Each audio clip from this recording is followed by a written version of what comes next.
안녕하세요. 이번 시간에는 금속의 반응성에 대한 실험을 진행해 볼 겁니다. 금속은 원소마다 반응성이 다 다른데요. 여기 적힌 대로 왼쪽으로 올수록 반응성이 큰 금속이고 오른쪽으로 갈수록 반응성이 작은 금속입니다. 이번 실험에서 알아볼 것 중에 한 반응인 황산보리 수용액과 금속 아연의 반응식은 다음과 같습니다.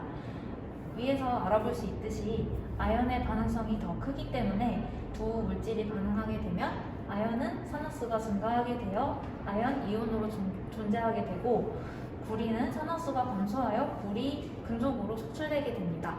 이를 이제 실험을 통해 알아보도록 하겠습니다.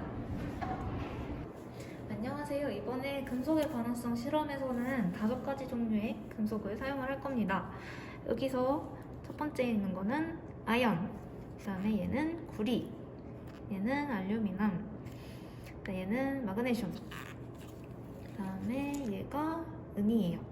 그래서 5가지 종류의 금속을 사용을 할 거고 수용액도 5가지 종류입니다. 아까 사용했던 금속들이랑 다 똑같은 종류인데요. 마그네슘, 알루미늄, 아연, 그 다음에 구리랑 은, 그 다음에 금속 중에 수소에 대한 반응성도 아까 있었죠? 그래서 수소를 대신할 염산, HCl을 사용을 할 겁니다. 그 다음에 저희가 맨 마지막에 미지의 용액에 대한 실험도 할 건데요. 요거를 가지고 이 미지의 용액이 대체 무엇인지 맞춰주시면 돼요. 이 미지의 용액은 여기 앞서 사용했던 용액들 중에 하나고 이 용액이 무엇인지 보고서에 꼭 작성을 해주시면 생기부에 들어갈 예정입니다.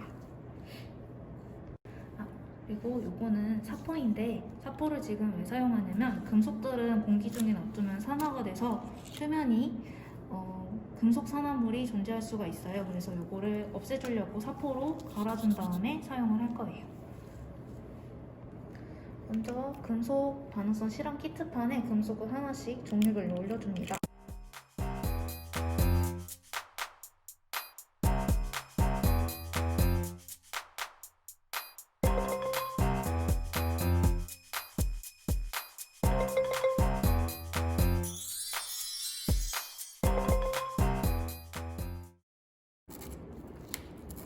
금속을 이렇게 표면에 갈아줘야 우리가 관찰하고 싶은 금속 반응성 실험을 조금 더 확실하게 관찰할 수 있어요.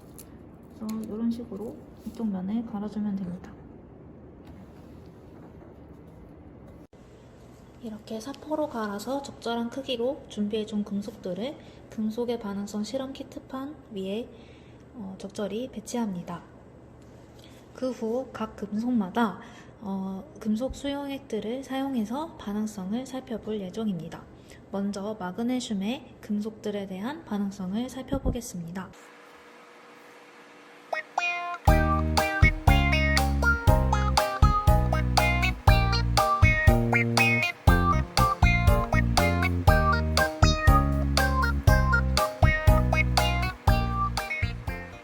다음으로는 알루미늄의 반응성을 살펴보기 위해 실험을 진행하겠습니다. 알루미늄 조각 위에 각 용액을 다시 떨어뜨려 줍니다.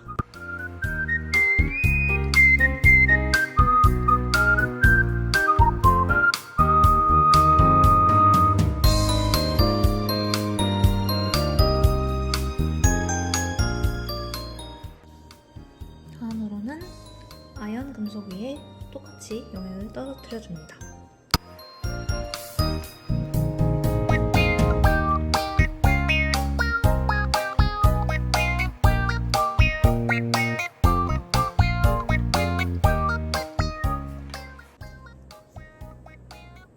구리도 마찬가지 동일한 방법으로 실험을 진행합니다.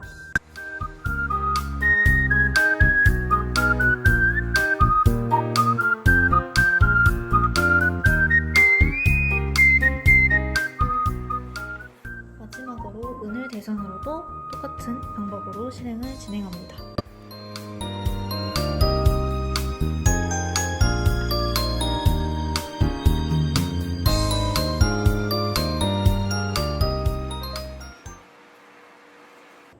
일정 시간이 지난 후 각 금속이 어떻게 반응하였는지 살펴봅니다. 일정 시간이 지난 후 각 금속 조각에 어떤 변화가 있는지 살펴보도록 하겠습니다.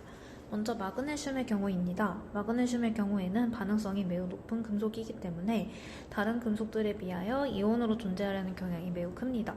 그래서 마그네슘 수용액과는 아무런 반응을 일으키지 않았지만 이외에 알루미늄이나 아연, 그다음에 염산에 들어있는 수소, 그다음에 구리 수용액, 은 수용액까지 해서 각자 다양한 금속들이 석출되고 마그네슘은 반응을 일으켜서 서로 맞바뀌어진 것을 볼 수 있습니다.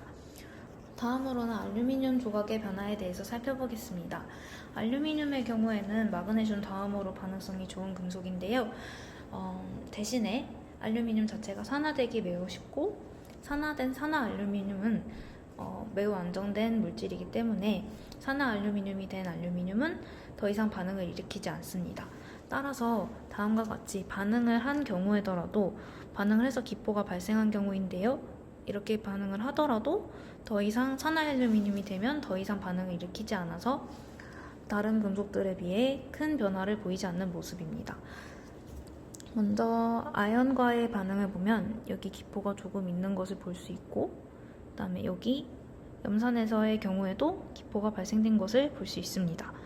구리금속의 경우에도 자세히 보면은 기포가 발생한 것을 볼 수 있고요.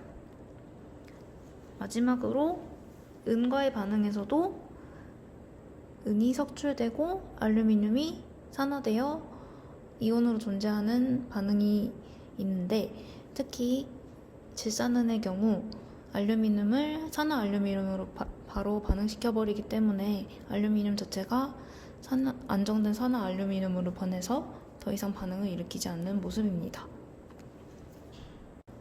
세 번째로는 아연의 반응성에 대해 살펴볼 겁니다. 아연의 경우에는 알루미늄보다 반응성이 낮습니다. 그래서 마그네슘, 알루미늄 용액과 반응한 용액에서는 아무런 반응을 보이지 않았고요. 똑같이 아연이랑 반응한 용액에서도 아무런 반응을 보이지 않았습니다. 염산을 뿌린 경우 똑같이 수소가 발생되어 기포가 올라오는 것을 확인할 수 있고 구리 용액과 반응한 경우에도 구리가 석출되고 은 용액과 반응한 경우에도 은이 석출되는 것을 볼 수 있습니다. 네 번째로 구리의 반응성에 대해 살펴보겠습니다. 구리의 경우 마그네슘, 알루미늄, 아연, 수소보다 훨씬 더 반응성이 낮고 안정되기 때문에 각각의 용액들과 반응해야 했을 때 아무런 반응을 하지 않은 것을 확인할 수 있습니다. 그렇지만 은보다는 반응성이 크기 때문에 질산은 수용액과 반응하여 다음과 같이 검정색 물질이 석출되는 것을 확인할 수 있습니다. 마지막으로는 은의 반응성을 살펴보겠습니다. 은은 6가지 용액 아무 것과도 반응하지 않은 것을 확인할 수 있었는데요. 이는 은이 5가지 금속 중에서 가장 안정된 금속이기 때문에 어떤 금속 수용액과도 반응하지 않은 것임을 알 수 있었습니다. 이와 같이 5가지 금속과 6가지 금속 수용액을 통해 각 금속의 반응성을 알아보았습니다. 이 반응 실험을 통해 가장 반응성이 큰 금속은 마그네슘임을 알 수 있으며 또한 가장 안정된 금속은 은인 것 또한 알 수 있었습니다. 이제 이 결과들을 이용해서 저희는 이제 미지 용액 3가지가 각자 어떤 용액인지 알아보는 시험을 이어서 하도록 하겠습니다. 마지막으로 각 금속 조각 위에 미지의 용액 1, 2, 3을 한두 방울씩 뿌려 반응을 관찰하였습니다.